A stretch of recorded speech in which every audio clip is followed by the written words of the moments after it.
আপনার বয়ফ্রেন্ড বা হাজবেন্ড বা যেই হোক না কেন, মানে যে কোনো ছেলে মানুষকে গিফট করার জন্য এটা একদম পারফেক্ট একটা জিনিস। এটা আসলে অটোমেটিক ঘুরতেছে কারণ এটা জাইরো সেন্সর আছে। তো এইটাতে কিন্তু ডুয়েল ব্যাটারি, দুইটা ব্যাটারি, একটা ভিতরে আছে, যে একটা আরেকটা এখানে আছে। আর এই যে হচ্ছে কন্ট্রোলার।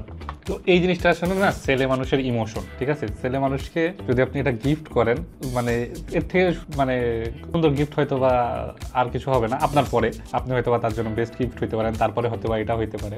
তো যদি আপনার মানে পছন্দের মানুষকে আসলে গিফট করতে চান তাহলে এটা বেস্ট হইতে পারে। আর যারা এটা গিফট পাইতে যাচ্ছেন তারা তাদের পছন্দের মানুষকে একটু মেনশন করে দেন যে এটা গিফট করতে, কারণ এটা হচ্ছে নিসান জিটিআর এর 1:80 স্কেলের একটা আরসি ড্রিফট কার, ফুললি মেটালিক বিল্ডের। এটা লিলিপুট সবে পাওয়া যাচ্ছে এবং আমার কাছে না খুব ভালো লাগছে, মানে আমাকে কেউ গিফট করলে খুবই খুশি হইতাম। তো যারা গিফট পাইতে চাইতেছেন শেয়ার দিয়ে দেন অথবা তাকে মেনশন করে দেন, আশা করি হয়তো একটা গিফট পেয়েও যেতে পারেন। তো আমাদের কাছে কিন্তু সব ধরনের আরসি কার পাওয়া যাচ্ছে, প্রায় 10-12 রকমের আরসি কার আছে ওয়েবসাইটে। তার দেরি না করে আজকে অর্ডার দিয়ে ফেলুন আপনার বাজেট অনুযায়ী।